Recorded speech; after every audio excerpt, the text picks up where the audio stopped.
This is KGW News at noon. Well, as we head closer to the start of the weekend, a harsh blast of winter weather gets closer to hitting all of us across the region. Arctic air moving in, and you can see temperatures already dropping. This is the up-to-the-minute temperature map around the area. Inches of snow are expected even at the lowest elevations, and some parts of the area could be dealing with more ice than snow here over the next several days. Thanks for joining us this afternoon. I'm Drew Carney. The key player in this mix right now, though, is Rod Hill. So, Rod, let's get right to what we can expect and when we can expect it. And I start with this temperature map that you just looked at because it's impressive. And understand, this is the march of Arctic air. Temperatures have been dropping, not going up, which we expected. It's now 19 up in Seattle and still falling. Kelso, you're now down to 27 and still falling. Portland right around 32. Parts of the metro area here in downtown are reporting freezing temperatures. It's only 15 degrees out in the Dalles.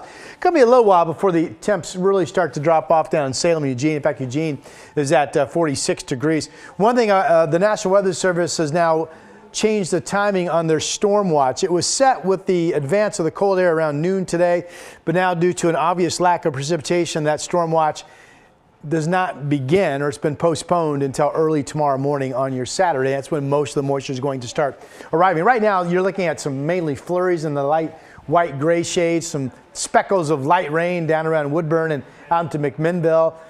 Portland, we've seen some flurries, but there's really nothing going on. There's a flurry out at the airport and 33 degrees. Other temps, notice up north, Battleground now 30, Pearson Airfield freezing, Beaverton freezing. Wilsonville, though, 38, and there's Salem at 42. We could be as cold as 28 at 4 p.m. in Portland today and as cold as 25 at 8 o'clock. But again, at worst, we get a light dusting in some areas this evening, and odds really favor not even that much snow. It's tomorrow that we'll talk about in my complete forecast coming up.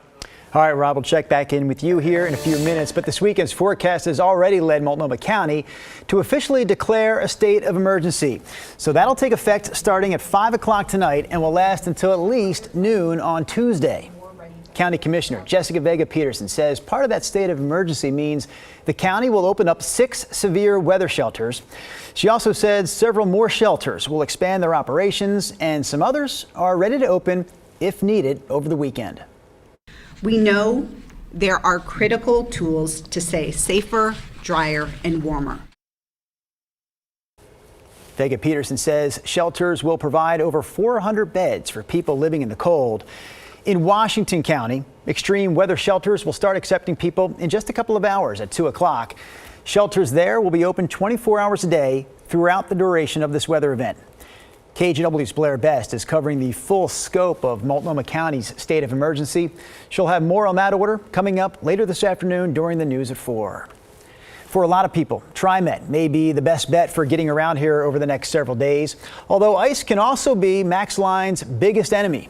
So that is definitely going to be an angle that we'll keep track of.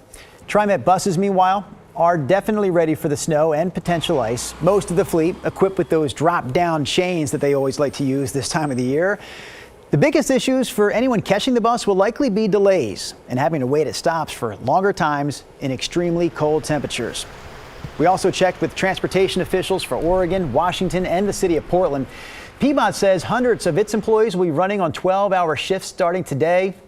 They have that interactive map we just saw a moment ago that you can use to track the efforts keeping Portland streets clear. Washington's Department of Transportation, meanwhile, says they're at 100% staffing levels.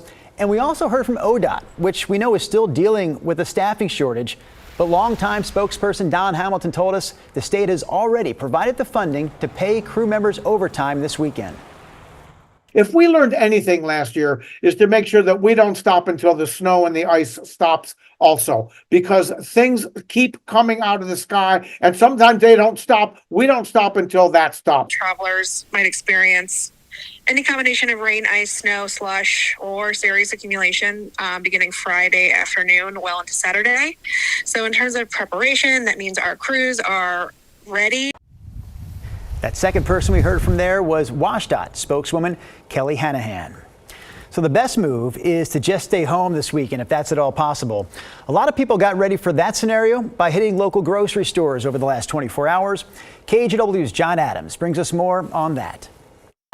Area shoppers brought their lists of necessities to local grocery stores today, grabbing the essentials before the snow and ice arrives. But if anybody was listening to Matt Zaffino last night, then you know that there's a good chance we might get some nasty weather. And that warning is what brought Dale Davidson to the Fred Meyer in Raleigh Hills to stock up on what her family needs to ride out the storm. I planned like 3 or 4 meals and try to get everything I need for those items in case I don't want to go out. I'm kind of afraid to drive in the snow or the ice, so if I have to stay home, I'll be ready.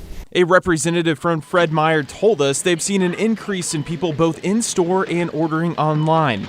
District Manager Julie Offlick explained some of the items the store recommends shoppers have on hand at home and in their vehicles during winter weather. The bottled water is always great. I mean, pipes can freeze, right? When you're stocking your car, pick up blankets, pick up granola bars. These are some of the faves at my house. Of course, the kiddo likes their goldfish crackers, and they've got their energy bars too. So just some of those shelf-stable things with high protein as well. For people that have to go out during the storm, TriMet recommends people use their services to keep as many cars off the road as possible. We always encourage people to use TriMet. We have professional drivers. They're trained to drive in the snow and ice. They say their preparation starts months before the chance of winter weather arrives. We take stock of our winter weather equipment every fall. And this year we have more de-icer than we've had in years past. We have more Max trains that have ice cutters that we run overnight in the event that we get freezing rain. While TriMet attempts to keep as many routes running as possible, they encourage riders to visit trimet.org/alerts for the latest updates if there are delays. Again, that was John Adams reporting for us this afternoon. We also talked with Dr. Ann Toledo, an urgent care doctor with Kaiser, about common injuries that she sees during snow and ice events. So she told us shoveling snow can often lead to strained back or neck for older adults especially. She says also for anyone with heart problems, overexertion can cause chest pain or, at worst, a heart attack. Dr. Toledo also told us that she sees a lot of broken bones from people who slip and fall. For those folks, what happens is you hit the heel of the hand and you can break a bone in the wrist or in the end of your forearm, need to be in a splint or a cast for a couple months, hopefully not need surgery, but that is a risk with those injuries. Perhaps the best piece of advice from the doctor, don't overdo it, simply put. But do stay with KGW here over the next few days. We're going to cover it all. The snow, the ice, the rain, the wind, all likely possibilities here for the next several days. For the latest forecast alerts, for the latest closures, you can also go to our website or to KGW Plus or download the KGW app. In other news this afternoon, the Oregon Supreme Court announced today that it will not be hearing a case looking to take former President Donald Trump off the state's primary ballot, at least not for now. The announcement came in a statement sent out around 8:30 this morning. The case brought by 5 Oregon voters is seeking to disqualify the former president from appearing on Oregon's 2024 ballots based on a section of the 14th Amendment barring anyone who participated in an insurrection from running for president. The Oregon Supreme Court said the pending decision from the United States Supreme Court could resolve the dispute without the need for Oregon to decide. Passengers who were on board the Alaska Airlines flight that lost a door plug shortly after takeoff have filed a class action lawsuit against Boeing. The lawsuit names 6 passengers and a passenger's family member as the plaintiffs. That plane took off from Portland last Friday. Investigators say 5 minutes later, the door plug blew off. The lawsuit claims that Boeing delivered that plane to Alaska Airlines without properly securing the plug.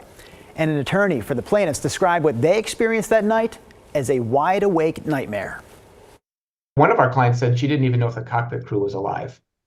And these are the kinds of thoughts that were going through people's heads. Finally, Boeing is waking up to the fact that whatever it's been doing lately, whether it's respect to the MAX or their production methods or lack of quality control, they need to own up to it. They need to look it straight in the eye, and they need to stop it.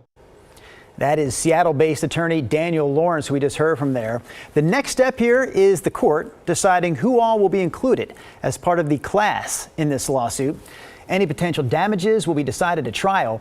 Boeing, meanwhile, declined to comment on this litigation.